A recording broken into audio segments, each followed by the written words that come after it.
Next, we can bring you an update on a young Gazan, Julia Abu Zaita, a Palestinian girl who had been living in the enclave with a rare neurological condition called AHC. Living through a war zone with her loved ones in Rafah, a family in the US has been helping them get on a medical flight to Abu Dhabi. Those who helped her, Nina and Simon from Washington, D.C., have their own little girl who suffers from the disease. They have previously told our correspondent Mark Stone that they managed to coordinate with the right people to get the medication into Gaza for Julia and have been in constant communication with the family.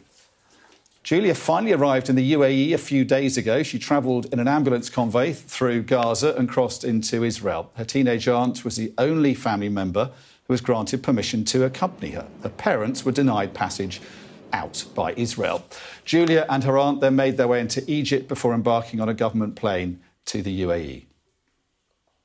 She is now receiving life-saving treatments. Only about 1,000 people worldwide have been diagnosed with this very rare neurological disorder. And with more now, we're joined by Tareq, a medical student in the US who helps injured Palestinian children get out of Gaza. Tareq, Hailat, you've done so much to get Julia, but many others, out of Gaza. First of all, give us an update on Julia's condition. Yeah, well, first of all, thank you for having me. Obviously, Julia's condition has been extremely difficult from the very beginning, while she was inside Gaza, and even currently pulling her out to Egypt, and as she's stating, she's staying currently in the UAE. What's extremely upsetting about the situation is obviously the fact that they're already living in a very difficult situation inside of Gaza. The stress of possible war, on top of that, you have the unknown of being able to be taken out or not. Just like your field correspondent who was just talking about international media not being able to be brought in or brought out. This is something that we struggle with sick children, not even knowing whether they can be taken out or brought in.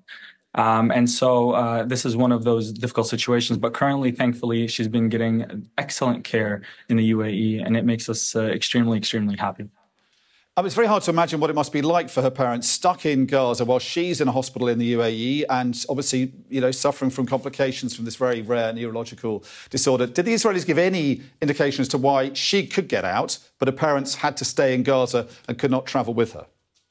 No. That's actually a great question. And no, they did not. And we've tried to push very hard to understand what are the protocols, what are the guidelines that are set by the Israelis on why a particular person can or cannot be taken out. And to this day, we don't know. And we've tried our hardest to kind of understand so that we can better prepare for future families.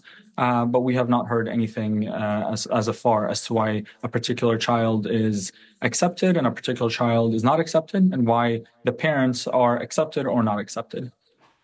She has a very rare condition, but I think you've been trying to get many children out of Gaza. How many have you got out, and how many more do you think need to be got out for vital treatment?